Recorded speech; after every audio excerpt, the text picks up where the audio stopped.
এতক্ষণ যা আলোচনা হয়েছে 30 সেকেন্ডে একটু রিভিশন করি। আজকের আলোচনার টাইটেল টপিক, মানুষের প্রতি কোরআনের কয়টি দাবি? কয়টা বলেছি? দুইটা। 1 নাম্বার কি বলেছি? কোরআনের উপরে শতভাগ ঈমান আনা। 2, কোরআন বিশুদ্ধভাবে কোরআন না শেখার শাস্তি বলেছি কয়টা? 1 নাম্বার নামাজ, 2 নাম্বার রসুলের সুপারিশ, 3 নাম্বার আল্লাহর তরফ থেকে শাস্তি বরাদ্দ, 1 নাম্বারে মাশাআল্লাহ আমার এই চাদরওয়ালা ভাই খুব মনোযোগী, শুকরান, ধন্যবাদ আপনাকে। 1 নাম্বার সুন্দর বলেছেন, দুনিয়ার সুখ আল্লাহ কেড়ে নেবেন। 2, কবরকে সংকীর্ণ করে দেওয়া হবে। 3,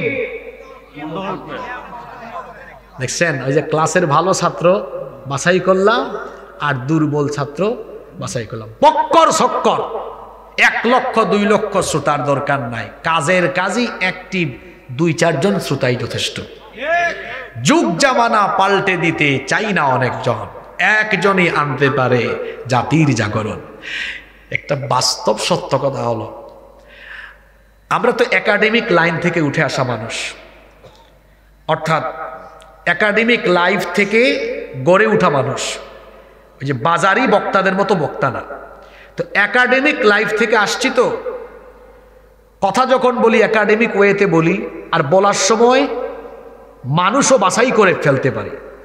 আর নিজেও পড়াই তো মাহফিলের বাইরে ছাত্রদেরকে পড়াই, তো বুঝতে পারি চেহারার দিকে তাকালে কার মনোযোগ আছে কার মনোযোগ নাই। যদি কেউ মনোযোগের সাথে ওয়াজ না শোনেন, বলবো ওয়াজ শোনা ফরজ না, এত কষ্ট করে আইসে না, কম্বল গায়ে দিয়ে আরাম করে ঘুমায়েন। আর যারা মনোযোগের সাথে আসবেন বেশ ভালো। আমি আমার ছাত্র জীবনে আমার এখনো মনে আছে, আমি 3 ঘন্টা 4 ঘন্টা হেঁটে হেঁটে মাহফিল শুনতে গিয়েছি। একবার আমার মনে আছে, আমি তখন ক্লাস 5-এ পড়তাম। মাহফিলে যাওয়ার পথে একটা নদী ছিল, কোমর পানি ছিল। তা আমার মা আমার বাবা জানলে যেতে দিবেন না। আমি এজন্য বলেছি আজকে মাহফিলে যাচ্ছি, পথঘাট শুনেছি ভালো, যাওয়ার সময় ব্যাগ একটা নিয়েছি। বলেন ব্যাগ নিচ্ছ কেন, তুমি তো চলে আসবা। যে না নিচ্ছি আর কি, এমনিতেই যাওয়ার পথে যদি বেশি ঠান্ডা লাগে তো পড়বো, এটা বলে নিয়েছি। আসলে ওখানে যেতে নৌকা পাবো না জানতাম। কোমর পানি, নদী মোটামুটি লম্বা ছিল, কোমর পানিতে ভিজে গিয়েছি। ওই পারে গিয়ে কাপড় চেঞ্জ করে ভিজা কাপড় ওইটাতে ঢুকাইছি। রাত 2টা পর্যন্ত মাহফিল শুনেছি। এখন আসার পথে আমরা 4-5 বন্ধু গেলাম, ভয় পাই সবাই, কেমনে যাব। পরে এই যে খড় আছে না, খড়ের মধ্যেই ঘুমাইছি। ফজরের নামাজ পড়ে আবার গিয়েছি। আমার এখনো বহু মাহফিল আছে, আমি ওই হুজুরদের থেকে শুনেছি, এখনো মনে আছে হুজুর ওই দিন কি বলেছিলেন কথাগুলো। তা আমি যাচ্ছি এক জায়গায়, আমার সময় নষ্ট করবো কেন?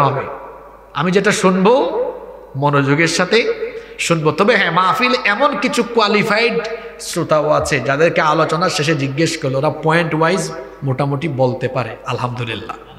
তো এইভাবে মাহফিল শুনতে যাবেন। কষ্ট পেয়েছেন আমার কথায়? সম্মানিত উপস্থিতি, আমার আব্বাজানরা, ওনারা যদি মাঝে মাঝে জবাব দিতে না পারেন আর আমার আপত্তি নেই, ওনারা আমার বাবার বয়সী মানুষ, বয়স হয়েছে তো। কিন্তু যুবক ভাইরা, আপনার তো এখনো ইয়াং, এই শীত আপনারে ধরলে হবে? দেখেন না আমি নিজে ব্লেজার খুলে ফেলছি।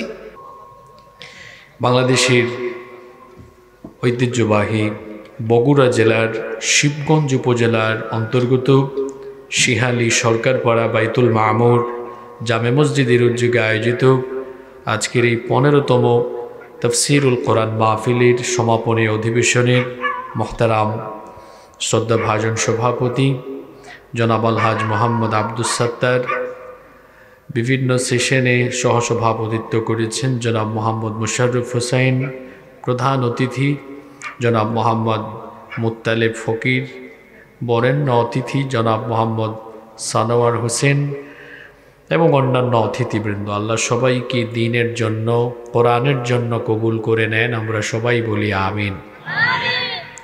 আমার আগে দীর্ঘক্ষণ বক্তব্য রেখেছেন আপনাদের এলাকার কৃতি সন্তান, আপনাদের গৌরব, বিশিষ্ট আলেমে দ্বীন হযরত মাওলানা মোহাম্মদ মাকসুদ আল মাসউদ আজমি।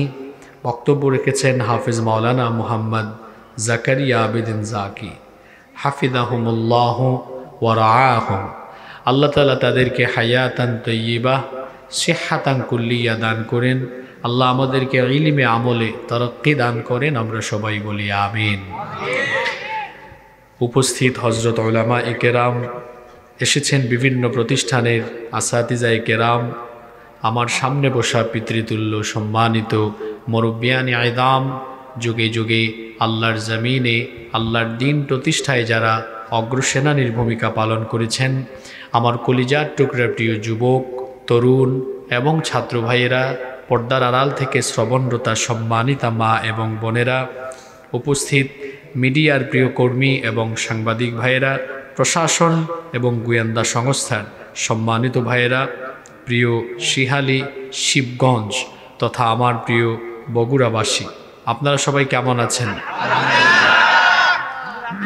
আমাকে আপনারা জিজ্ঞেস করেছেন, এজন্য আপনাদের প্রতি শুকরিয়া এবং কৃতজ্ঞতা জ্ঞাপন করছি।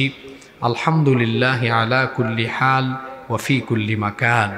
আলহামদুলিল্লাহ, মহান রব আমাকেও ভালো রেখেছেন, আমাদের সবাইকে সুস্থতার সাথে বাঁচিয়ে রেখে আজকের এই সুন্দর, বরকতময়, নান্দনিক এবং জান্নাতি এই আয়োজনে আমাদেরকে শামিল হওয়ার তৌফিক যিনি দান করেছেন, গলার আওয়াজ বড় করে সবাই বলেন তো তিনি কে?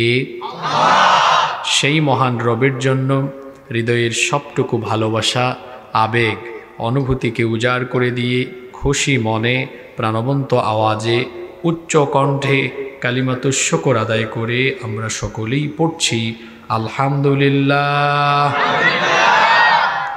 দুরুদ এবং সালাম পেশ করছি সর্বকালের, সর্বযুগের সর্বশ্রেষ্ঠ মহামানব নবিয়ুনা ও সাইয়্যিদুনা ও কুদওয়াতুনা মুহাম্মাদুর রাসূলুল্লাহ সাল্লাল্লাহু আলাইহি ওয়াসাল্লামের প্রতি, যাকে আল্লাহ তাআলা রাহমাতাল লিল আলামিন হিসেবে এ ধরার বুকে প্রেরণ করেছেন। আল্লাহুম্মা সাল্লি আলাইহি, আল্লাহুম্মা বারিক আলাইহি। সম্মানিত উপস্থিতি, সময় মানুষের জীবনের অন্যতম গুরুত্বপূর্ণ মূলধন। সময়ের কাঁটা থেমে নেই, সময় দ্রুত চলে যাচ্ছে। সেজন্যে আমরা এই তাফসীর মাহফিলে বসে অপ্রাসঙ্গিক কোনো কথা বলে সময় নষ্ট করতে চাই না, বরং আমরা পরিপূর্ণ মনোযোগের সাথে কোরআনে কারীমের দিকে মনোনিবেশ করে হেদায়েতের উদ্দেশ্যে প্রতিটি কথা বলবো এবং শুনবো ইনশাআল্লাহ। মহান রব আমাদেরকে পূর্ণাঙ্গ মনোযোগের সাথে কোরআনে কারীমের দিকে মনোনিবেশ করে হেদায়েতের নিয়তে প্রতিটি কথা শোনার তৌফিক দান করেন। আমরা সবাই বলি আমিন। প্রিয় বগুড়াবাসী, আমার হাতে যে কিতাব আপনারা দেখতে পাচ্ছেন, এই কিতাব যিনি নাজিল করেছেন, জোরে বলেন তো তিনি কে? এই কিতাব আল্লাহ তাআলা কেন নাজিল করলেন? এই কিতাব আল্লাহ তাআলা এজন্যই নাজিল করেছেন যাতে আমরা দুনিয়াতে সত্য এবং মিথ্যার পার্থক্য নিরূপণ করতে পারি, যাতে আমরা গুমরাহি, ভ্রষ্টতা এবং অন্ধকার পথ থেকে হেদায়েতের পথ, আলোর পথ চিনতে পারি। কোরআনে কারীম হচ্ছে একটি পথ নির্দেশিকা, যেটি আপনাকে সঠিক রাস্তা দেখাবে, যেটি আপনাকে জান্নাতের রাস্তা দেখিয়ে দিবে। আপনি অজানা কোনো পথে যখন চলবেন, পথ যদি না চিনেন, তাহলে কোনো একজন ব্যক্তি যদি আপনাকে পথ দেখিয়ে দেয়, সেই পথ চলা আপনার জন্য তখন সহজ হয়ে যাবে। এই পৃথিবীতে আমরা এসেছি, আমরা জানি না কোনটা সঠিক পথ, জানি না কোনটা সত্য, জানি না কোনটা সঠিক, কোন পথ সঠিক, কোন পথ সত্য এবং কোন পথ জান্নাতের পথ, সেটা এই কোরআনের মাধ্যমে যিনি দেখিয়ে দিয়েছেন তিনি কে? সেই আল্লাহ বলছেন, আলিফ লাম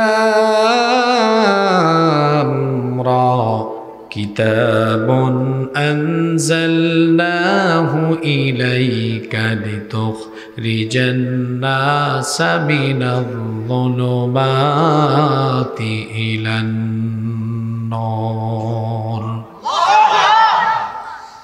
হে আমার নবী, আমি আপনার উপরে এই কিতাব নাজিল করেছি যাতে করে আপনি অন্ধকারে পড়ে থাকা মানবতাকে আলোর দিকে নিয়ে আসতে পারেন।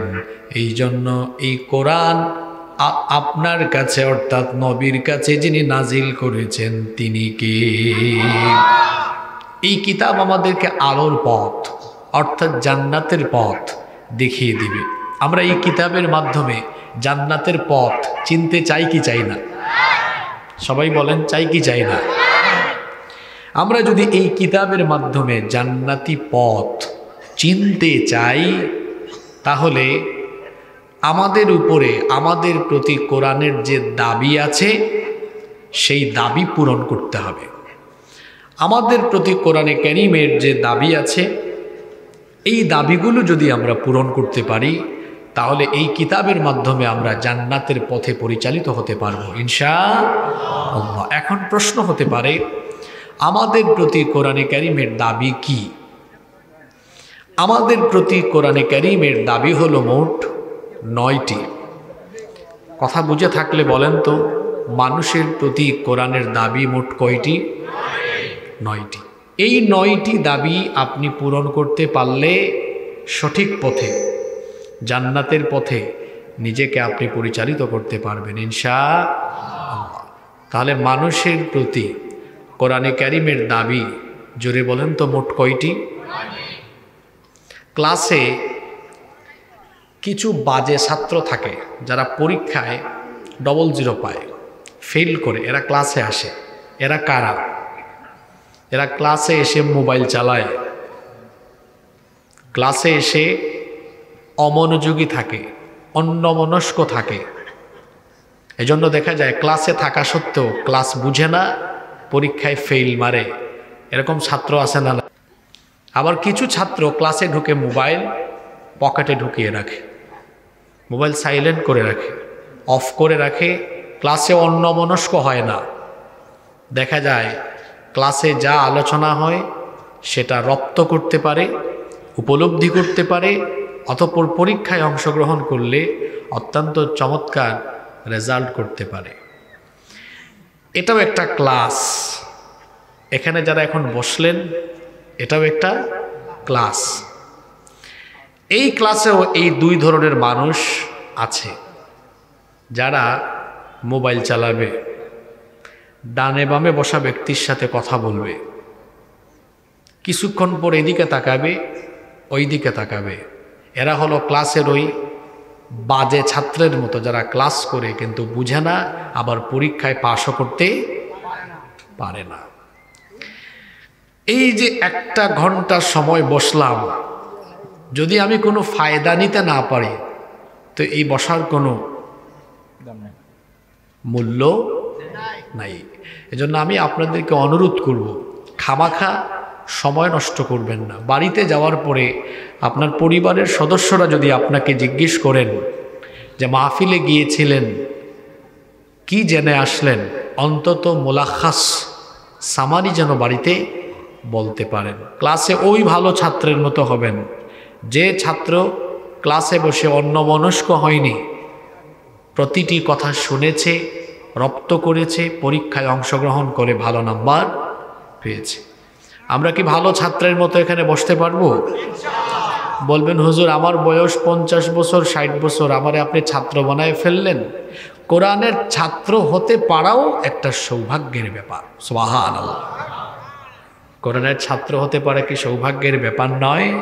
কিয়ামতে যদি আল্লাহকে বলি, আল্লাহ আমি কোরআনের ছাত্র ছিলাম, আমি তোমার কোরআন চর্চা করেছি, ভাইরা আমি খুব মেজাজি মানুষ, তোমাদের 2টা পা ধরলাম, যেমনি আছে এমনি রাখো, তুমি এখন কি বানাবো এটারে ভালো, আমি উঠার পরে তুমি কি আমারে পাইছো যে হুজুরে দিয়ে আমি মাইক চেক করাইয়া ঠিক করব? ফালতু কথাবার্তা বলো। একটা মাহফিলের মাইক ঠিক হয় প্রধান বক্তা উঠার পরে না মাহফিল শুরু হওয়ার আগে? বিচারের ভার আমি আপনাদের উপর দিলাম, আগে ঠিক করতে হয়। তো সে আমি কথা বলা শুরু করছি, আমারে বলে আপনি একটু অপেক্ষা করেন, আমি ঠিক করে নিই। আমি তো সবর করে নিলাম, কিছু বলতেছি না। তো তারপরেও আর ইউটিউবার ভাইদেরকে বলছি, ইমন সবার নাম্বার নিয়ে নিও, ছবি নিয়ে নিও। তারা কি করে ওই ভিউয়ের দান্দায় থাম্বনেল লাগাবে, মাইকম্যানকে যেভাবে সতর্ক করলেন এম হাসিবুর রহমান।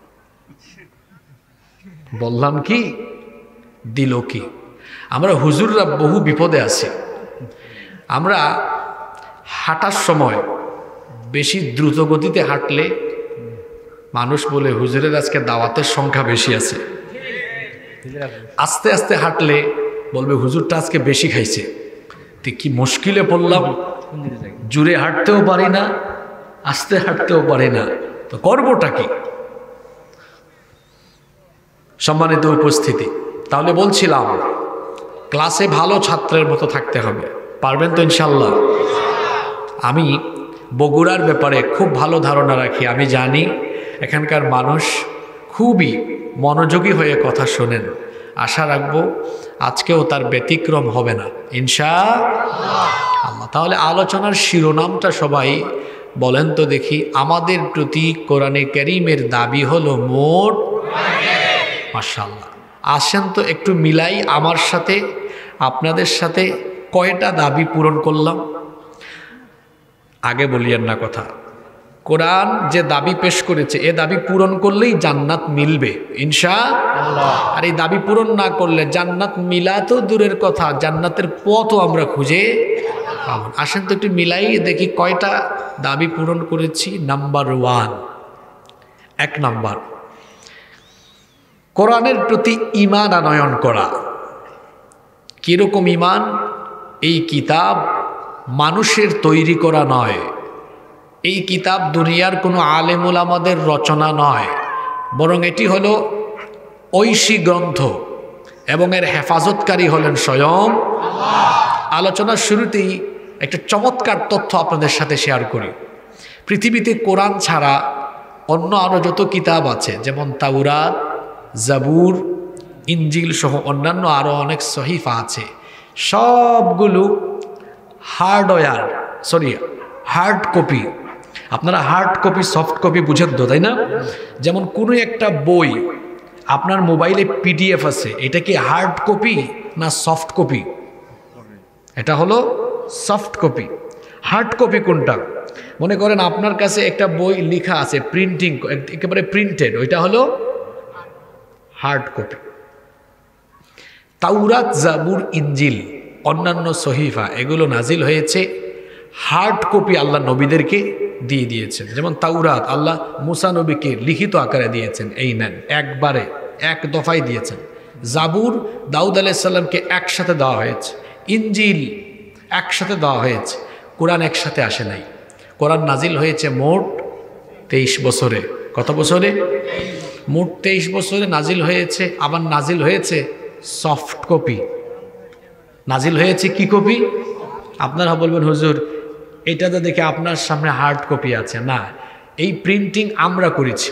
তাওরাত, জাবুর, ইনজিল এটা সরাসরি লেখা ছিল, আল্লাহর তরফ থেকে এসছে, কিন্তু এটা আমরা নিজেরা প্রিন্ট করেছি।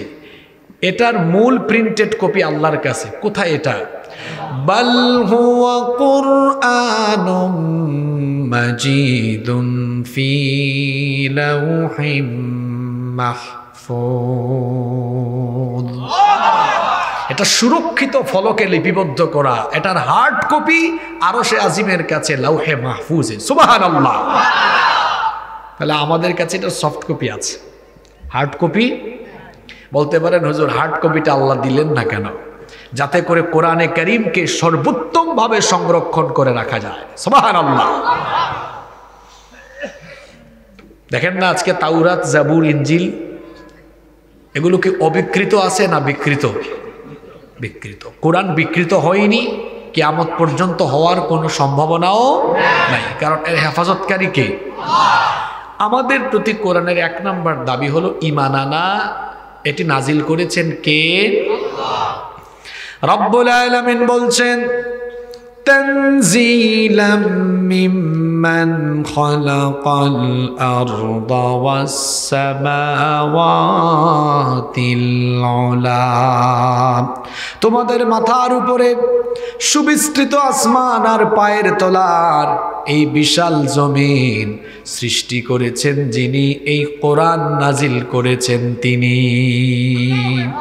আবার সূরা ফুরকানের মধ্যে আল্লাহ বলেছেন তাবারাকাল্লাযী নাযালাল ফুরকানা আলা আবদিহি লিয়াকুনা লিল আলামিনা নাযীরা।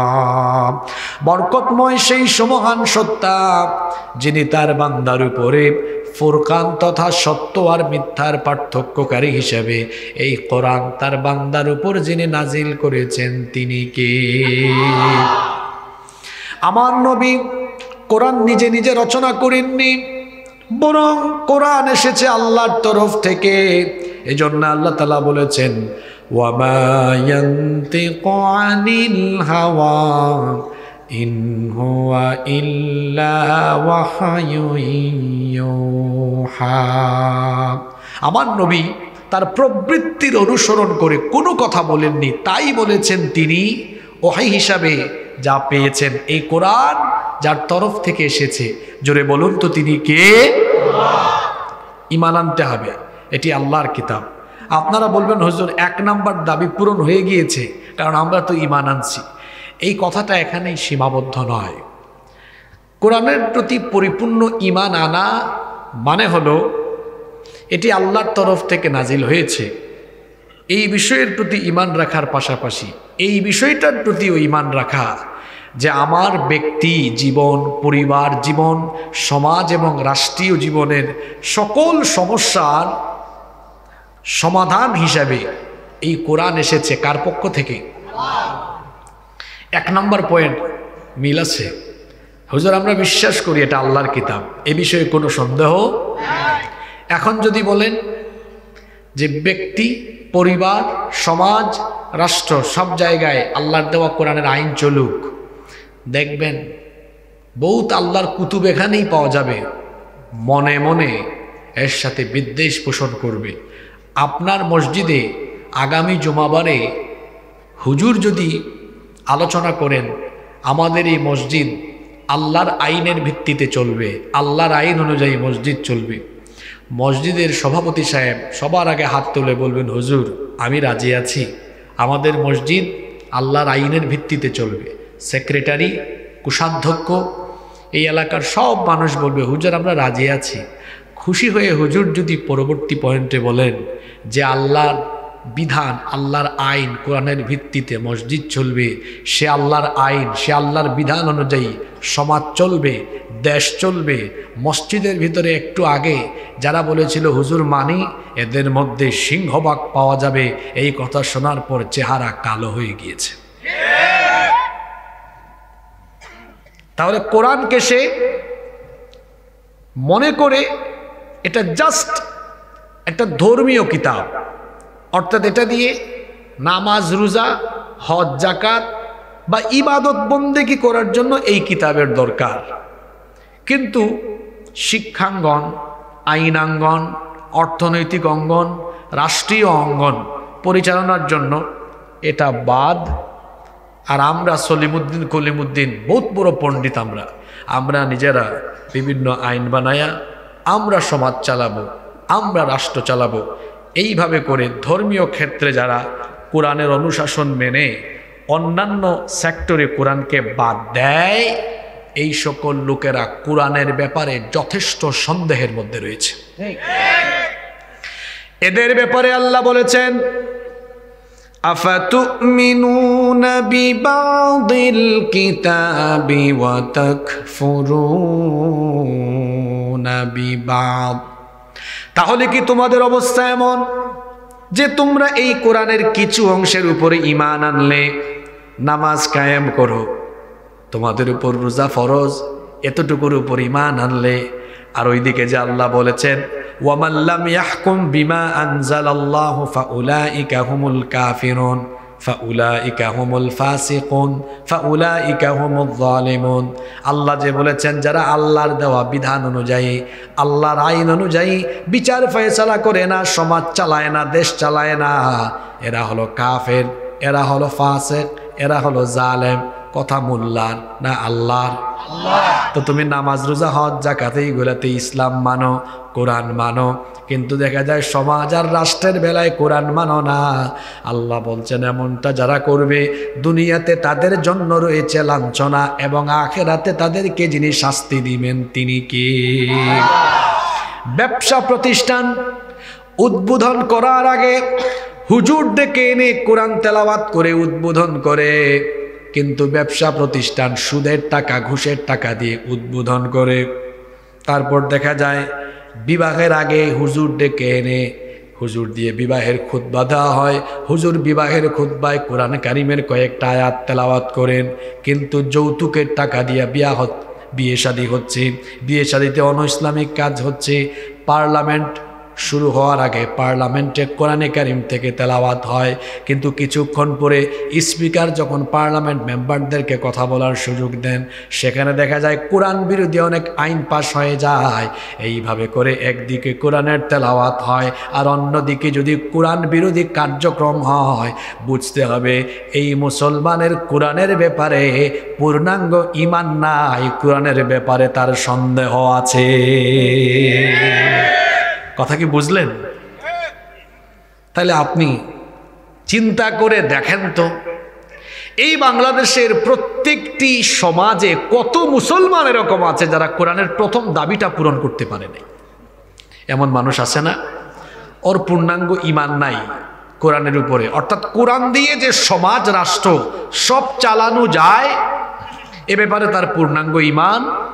আপনি বলবেন হুজুর এই কথা কেন বললেন? তো তার যদি ঈমান থাকতোই তাহলে সে কোরআনের আইন বাদ দিয়ে মানুষের তৈরি করা আইন প্রতিষ্ঠার পেছনে এত দৌড়ায় কেন? শরীরের ঘাম রক্ত আর জীবন যায় কেন? আসলে তার ঈমানি দুর্বলতা আছে, তার ঈমান এখনো খাঁটি হয়নি। সে মনে করেছে কোরআন এটা হুজুরদের, এটা মুল্লাদের, মৌলবীদের, এটা মসজিদ আর মাদ্রাসায় থাকার জিনিস। আমার রসূল যে কোরআন দিয়ে মসজিদে নববী পরিচালনা করেছেন, সেই কোরআন দিয়ে কি তিনি মদিনার রাষ্ট্র পরিচালনা করেননি? জোরে বলেন, আপনারা করেননি? তো আপনি কত বড় রাষ্ট্রনায়ক আর কত বড় রাজনীতিবিদ হলেন আপনি, যে আপনি কোরআন বাদ দিয়ে দিলেন। পৃথিবীতে কোনো রাজনীতিবিদ, কোনো রাষ্ট্রনায়ক কি নবীজির মতো রাষ্ট্র উপহার দিতে পারবে? নবীজি কোরআন দিয়ে এমন এক রাষ্ট্র উপহার দিয়েছেন যেই সমাজে কোনো চুরি ছিল না, কোনো ডাকাতি ছিল না, অন্যায় ছিল না, জিনা ব্যভিচার ছিল না। একটি সোনালী সমাজ তিনি মানুষকে উপহার দিয়েছেন। সুবহানাল্লাহ। চুরি নাই কেন? কারণ চুরি করলেই তিনি বিচার করেছেন মানুষের আইন দিয়ে না আল্লাহর আইন দিয়ে? তো আল্লাহর আইনে চুরির বিচার হলো, যদি অপরাধ প্রমাণিত হয় চোরের হাত, ডান হাত কেটে দাও। জিনা ব্যভিচার কেন কমে গিয়েছিল? কারণ জিনা ব্যভিচারের শাস্তি হয়েছে কোরআন দিয়ে, আল্লাহর আইন দিয়ে। আল্লাহর আইনে জিনা ব্যভিচারের শাস্তি কি? যদি অবিবাহিত হয়, সূরা নূরে আছে, তাহলে 80টা বেত লাগাতে হবে। আরো আছে শাস্তি, 1 বছরের জন্য তাকে নির্বাসনে পাঠাতে হবে। আর বিবাহিত হলে রজম, প্রস্তরাঘাত করে তাকে হত্যা করতে হবে। অন্যান্য ফৌজদারি দেওয়ানি বিধিবিধানে গেলাম না, শুধু এই 2টা উদাহরণ সামনে রেখে আমি আপনাদেরকে জিজ্ঞেস করতে চাই, যদি বগুড়া আর গোটা বাংলাদেশে চুরি আর জিনার এই যে 2টা শাস্তির কথা কোরআন থেকে বললাম, এগুলা যদি সমাজে রাষ্ট্রে থাকে, আপনারা বলেন তো এই সমাজে আর এই দেশে চুরি দিন দিন বাড়বে না একদম কমে যাবে? জিনা ধর্ষণ বাড়বে না কমবে? আপনি কোরআন দিয়ে একটা চুরির বিচার করে দেখেন, বাদ বাকি সব চোর একদম সোজা হয়ে যাবে। কোরআন দিয়ে একটা ধর্ষণের বিচার করে দেখেন, সব লুচ্চা বদমাস তারের মতো সোজা হয়ে যাবে। এখন প্রশ্ন হতে পারে, সমাজে কোরআনের আইন কারা চায় না? সেটাও বলে দিয়ে যাই। সমাজে যারা তলে তলে অন্যায় আর অপরাধ জগৎকে নেতৃত্ব দেয়, অন্যায় আর অপরাধ জগৎকে নেতৃত্ব দেয় যারা কোরআনের আইন চায় না তারা। আমার এই কথা আপনার এলাকায় মিলাই নিয়েন। কারা কোরআনের আইন চায় না? যারা টেন্ডারবাজি করে, যারা তাজাবাদি করে, যারা ধর্ষণ করে, যারা লুণ্ঠন করে, যারা জনগণের মাল খায়, যারা দুর্নীতি করে, এই রকম যারা অন্যায় অপরাধ জগতের সাথে নিজেকে শামিল রেখেছে, এই সকল লোকেরা মসজিদে মাদ্রাসায় আল্লাহর আইন চাইলেও সমাজ আর রাষ্ট্রে আল্লাহর আইন তারা চায় না। কথা কি বোঝা গেল? এখন আমরা কি এই ধরনের মুনাফিক মার্কা মুসলমান হব না খাঁটি মোমেন হব? তাহলে খাঁটি মোমেন হতে হলে এখানে বসে আজকে এই সিদ্ধান্ত আমাদেরকে নিতে হবে, আমরা পূর্ণাঙ্গ ঈমান আনলাম এটি আল্লাহর কিতাব, এবং এই বিষয়ে ঈমান আনলাম আমার জীবনের সকল দিক এবং বিভাগের চূড়ান্ত গাইডলাইন এবং একমাত্র সংবিধান কোরআন, যা আমার ব্যক্তি থেকে নিয়ে আমার রাষ্ট্র পর্যন্ত সব জায়গায় এই কোরআন আমাদেরকে নাজাতের পথ, মুক্তির পথ দেখাবে। এই বিষয়ে একমত? আমি দুর্বল ইমানদার দেখতে পারি না। এই বিষয়ে একমত না দ্বিমত? হাত নামান। যদি একমত হন তো ভালো, নাও টেক ইউর ডিসিশন, সিদ্ধান্ত নিন। যদি সিদ্ধান্ত নিতে পারেন আলহামদুলিল্লাহ, 1 নাম্বার দাবি আপনি পূরণ করতে পারলেন। তাহলে মনে রাখতে হবে কোরআনের 1 নাম্বার দাবি হলো এই কোরআনের প্রতি পূর্ণাঙ্গ ঈমান আনা। মনে থাকবে? মিলান আজকে বাকিগুলা কয়টা পূরণ করছেন? জান্নাত কি মামুবাড়ি এত সোজা?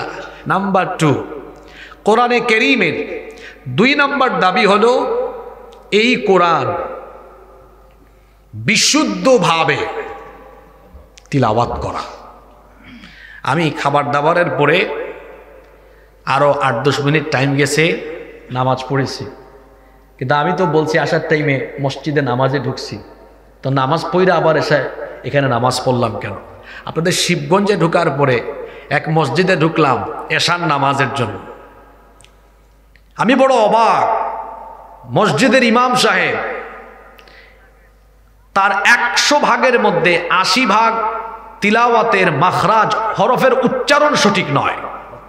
তাকে কে এই মসজিদ তো অনেক বড় দেখলাম, সুন্দর মসজিদ, মাখরাজ ঠিক নেই, মাখরাজ ঠিক নাই, হরফের উচ্চারণ যদি, প্রোনাউন্সিয়েশন যদি ঠিক না হয় তো এটা তো লাহনে জালির কাতারে চলে যাবে, নামাজ বাতিল হয়ে। সে আইনের উচ্চারণ করে হামজার মতো। এখন আইন উচ্চারণ হয় কোথার থেকে? ওয়াসাতে হালক, গলার মাঝখান থেকে। আইন মনে করেন আলহামদুলিল্লাহি রাব্বিল আলামিন, তাই না? আব্দুন বা না'বুদু, এটাকে কেউ যদি বলে না'বুদু, আইনকে যদি হামজা পড়ে অর্থ ঠিক থাকবে? থাকবে না। তো উনি পড়ছেন উনি একটা আয়াত পড়ছেন যে শাইআকে পড়ছেন, শাইআ, হামজাকে আইন, আইনকে হামজা। 2 রাকাতের তিলাওয়াতের যা অবস্থা, এখন নামাজ তো ভাঙতে পারি না।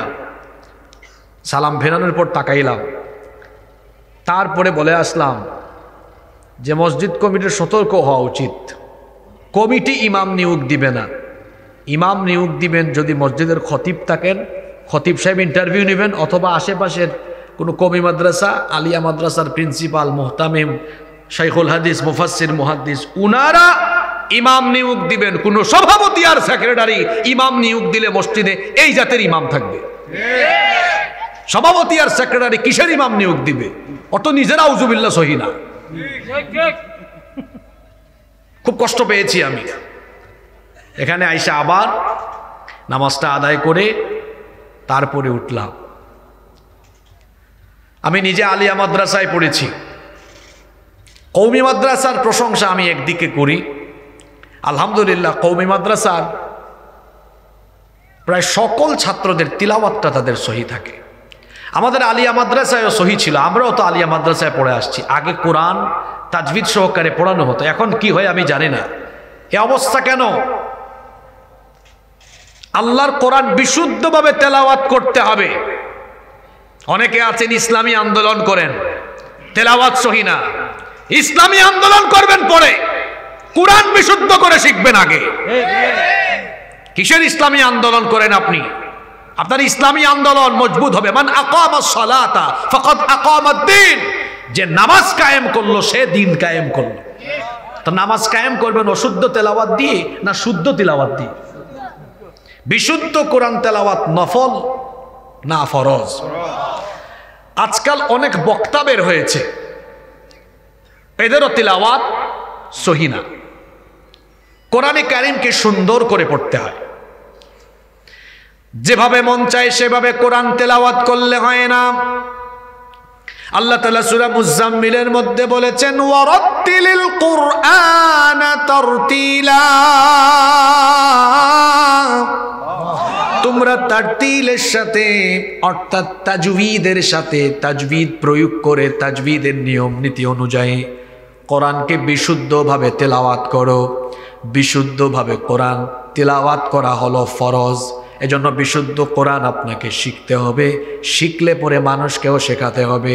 আর যারা এই কাজে লিপ্ত থাকে, আল্লাহর নবী তাদের ব্যাপারে বলেছেন, খায়রুকুম মান তাআল্লামাল কুরআনা ওয়া আল্লামাহ, তোমাদের মধ্যে তারা সবচাইতে উত্তম যারা নিজে কোরআন শিখে এবং অন্য মানুষকে বিশুদ্ধ কোরআন শিখায়। সুবহানাল্লাহ। বাংলাদেশে দাবি করা হয় 90% মুসলমান। এই 90%-এর মধ্যে 85% হবে যাদের তিলাওয়াতি সহি নাই। আপনি আমার সাথে একমত হইলে হন, না হইলে নাই, এটাই সত্য কথা। এই যে কোরআন এখনো বিশুদ্ধভাবে শিখলেন না, আমি বললাম কোরআনের 9টা হক, 2 নাম্বার হকেই তো আপনি আটকায় গেলেন, ধরা পড়ে গেলেন। বাকিগুলাতে কোন দিন যাবেন? এখনো বিশুদ্ধভাবে আপনি কোরআন তেলাওয়াত করতে পারেন না। অনেকে আছে এমন টেকনিক অবলম্বন করে, কই হুজুর আমার বাড়িতে তো ওই দেখেন এখানে মনে পাইয়াও গেছি, হ্যাঁ দেখছেন কারবার বাংলা উচ্চারণ আছে। এখন হুজুর বলেন তো, এই যে কলু হাদা, এখানে ক ব সংযুক্ত আকার, এখানে কি লেখা আছে? কা। হুজুররা বলেন এটা কি কা না ক? ক। কেন? কফ এটা মোটা অক্ষর, আরবি 29টা অক্ষরের মধ্যে মোটা অক্ষর 7টা, তাই না? সদ, দদ, ত, দ, খ, গইন, কফ। যেমন অনেকে বলে আইন গাইন, এটা গাইন না, গইন। হ্যাঁ, তারপর অনেকে বলে কি বলে, মনে দোয়াদ, দোয়াদ নয় বদ, তাই না? অনেকে বলে তুয়া জুয়া।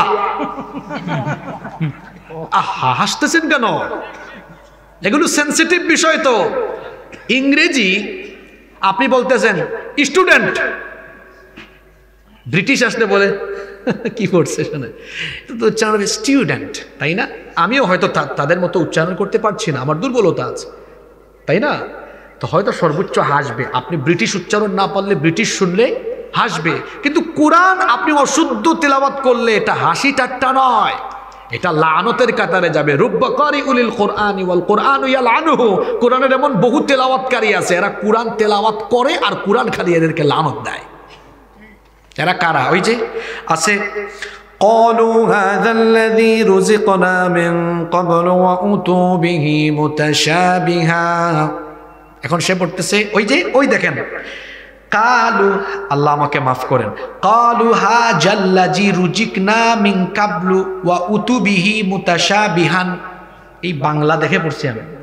আল্লাহ তুমি আমাকে ক্ষমা করে দাও, আমি মানুষকে বোঝানোর জন্য এভাবে তোমার কিতাব পড়লাম। তো এই যে বাংলা দেখে দেখে পড়লো, একটা অক্ষরের হক আদায় হয়নি। ওই রকম কোরআন পড়বে আর গুনাহগার হবে, কোরআন পড়বে আর গুনাহগার হবে, পড়বে আর গুনাহগার হবে, পড়বে আর গুনাহগার হবে। কোরআনের সাথে ফাজলামি করার অধিকার কে দিয়েছে আপনাকে? এটা পড়তে হবে সুন্দরভাবে। এজন্যই তো যিনি ইসলাম কবুল করতেন নবীজি ওই সাহাবীকে বলতেন তুমি আগে কোরআন শিক্ষা করো। সুবহানাল্লাহ। একজন সাহাবী কোরআন পারেন না, বলতেন মনে করেন তিনি কোরআন বিশুদ্ধ করে পড়তে পারেন, উনি নতুন ইসলাম কবুল করলেন, আল্লাহ রসুল হাত ধরায় ওনাকে বলতেন যে তুমি উনাকে কোরআন শিখায়া দাও। সুবহানাল্লাহ। যিনি ইসলাম কবুল করতেন রসুল বলতেন কোরআন শিক্ষা করো। বলেন তো কোরআনের সর্বপ্রথম নাজিল হওয়া শব্দ কি? ইকরা। তাহলে এইটা বলে কোরআন শিক্ষা নফল করা হয়েছে না ফরজ করা হয়েছে? এবার আসেন বিশুদ্ধভাবে কোরআন তেলাওয়াত না করলে কি হয়। আমি কয়েকটা পয়েন্ট বলি। 1 নাম্বার পয়েন্ট হলো যারা বিশুদ্ধভাবে কোরআন তেলাওয়াত করে না এদের নামাজ হয় না, এদের নামাজ নষ্ট হয়ে যায়। 60 বছর 65 বছর ধরে নামাজ আদায় করেন আর নামাজে দাঁড়ায়া বলেন কোরআনকে ব্যঙ্গ বিদ্রুপ করে আপনি পড়েন আলহামদুলিল্লাহি রাব্বিল আলামিন, আল্লাহ আমারে ক্ষমা করেন। আহা, কি জাতের মুসলমান হলেন, এখনো আল্লাহর কালামে প্রথম সূরা খোলার পরে প্রথম আয়াতটা সুন্দর করে বলতে পারলেন না। এটা সুন্দর করে শুদ্ধ করে বলা উচিত।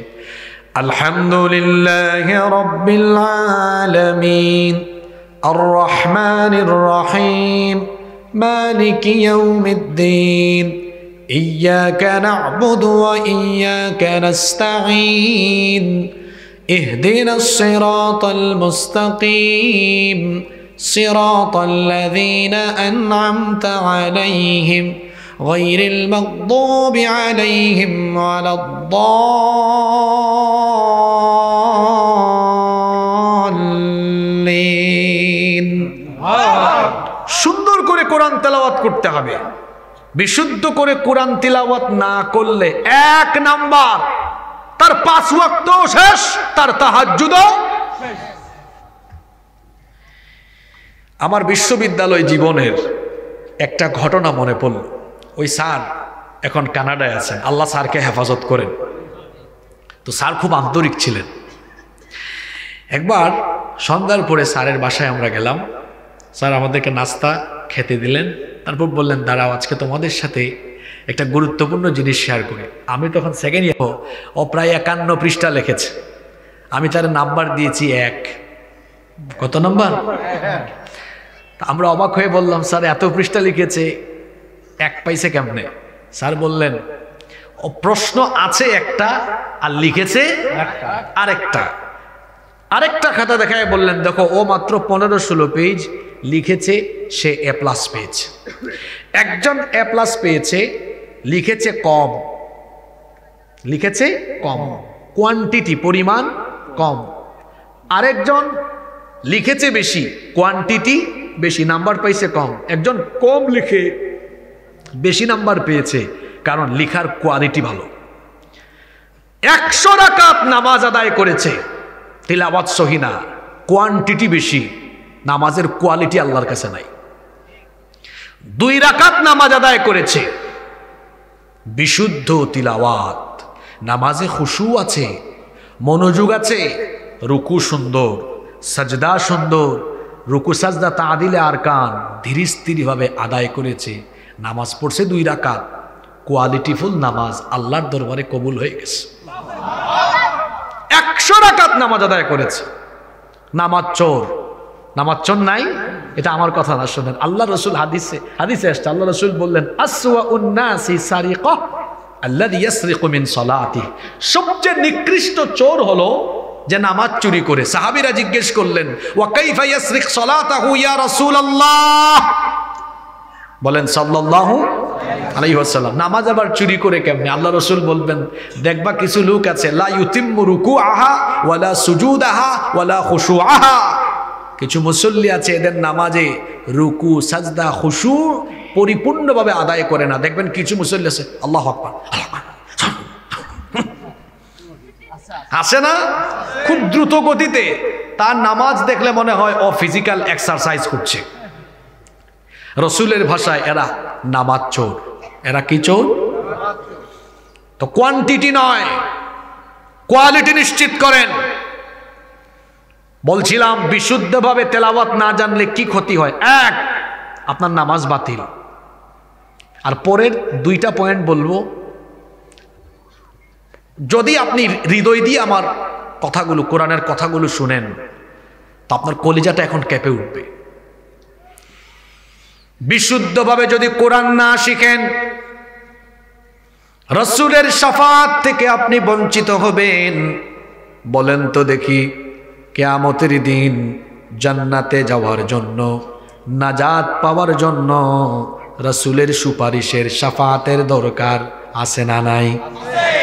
সেই সকল লোকেরা কিয়ামতের দিন রাসূলের শাফাত থেকে বঞ্চিত হবে যারা দুনিয়াতে থাকা অবস্থায় আল্লাহর কোরআন থেকে নিজেকে বঞ্চিত করেছে, যারা কোরআনে কারীম বিশুদ্ধভাবে শিখে নাই, কোরআনের রঙে রঙিন হয় নাই, যারা কোরআনকে পরিত্যাগ করেছে।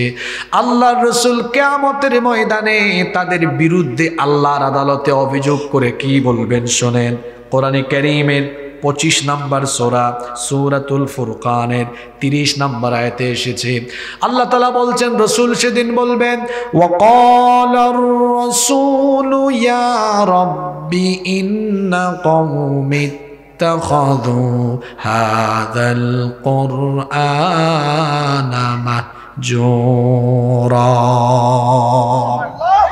রাসূল সেদিন বলবেন, ইয়া রাব্বি, হে রব, ইন্না কওমি ইত্তাখাযু হাযাল কুরআনা মাহজুরা, নিশ্চয়ই আমার উম্মতের এই লোকগুলো দুনিয়াতে কোরআন পরিত্যাগ করেছে, কোরআনের কাছে যায় নাই, শিখে নাই, কোরআনের রঙে রঙিন হয় নাই। এজন্য আজ কিয়ামতের ময়দানে আমি রাসূল তাদেরকে পরিত্যাগ করলাম, তাদেরকে ছেড়ে গেলাম। ওইদিকে তাকায় কি দেখেন? আমার এই কথার চাইতে কি এদিকে তাকানো গুরুত্বপূর্ণ? কি বলছি বুঝছেন আপনি? রাসূল বলবেন, এরে আমি ত্যাগ করলাম, তারে তার কোন বাপ বাঁচাবে? তার কোন বাপ তাকে বাঁচাবে? আর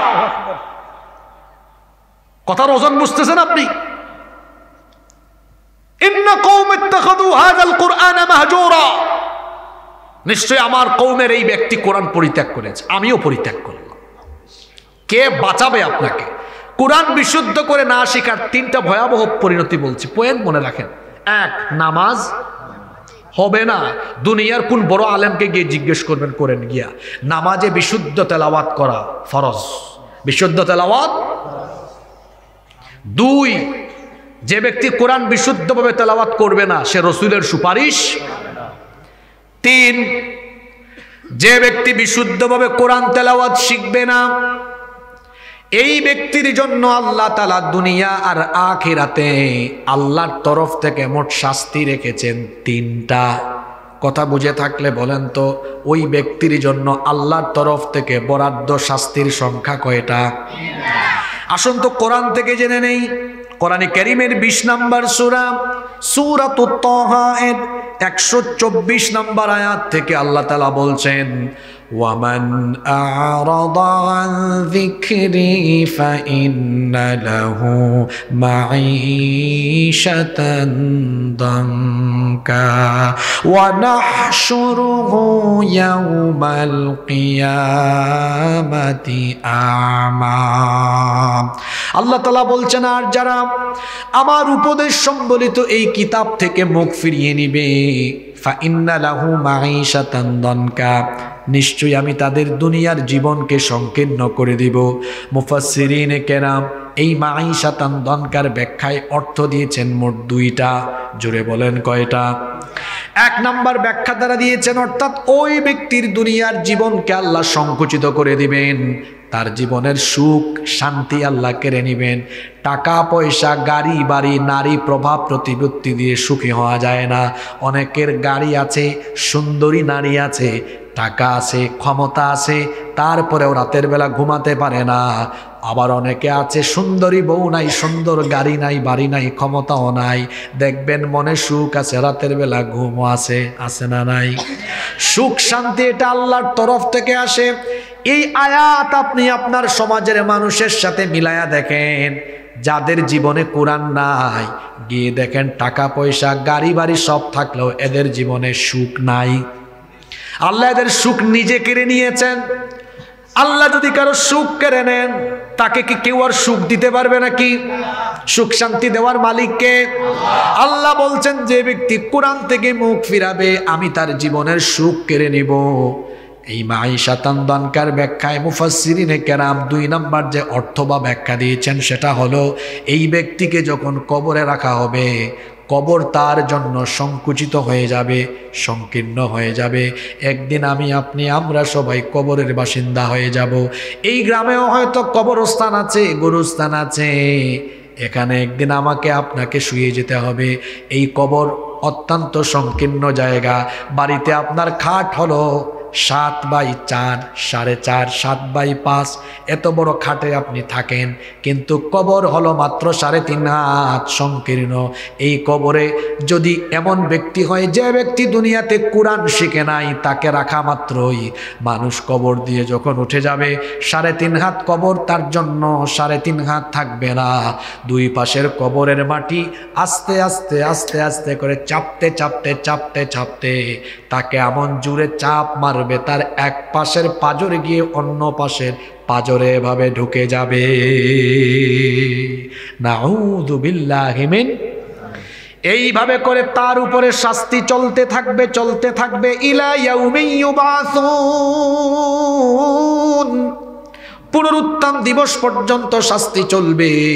3 নাম্বার শাস্তি হলো ইসরাফিল যেদিন শিঙ্গা বাজাবে, কিয়ামত ঘটবে, কবর খুলে যাবে, ওই লোক কবর থেকে কেমনে উঠবে? আল্লাহ তাআলা পরের আয়াতে বলছেন ওয়া নাহশুরুহু ইয়াউমাল কিয়ামাতি আমা, আমি এদেরকে অন্ধ করে চক্ষু আলোহীন করে আমি কবর থেকে উঠায় হাসরের মাঠে এদেরকে একত্রিত করব।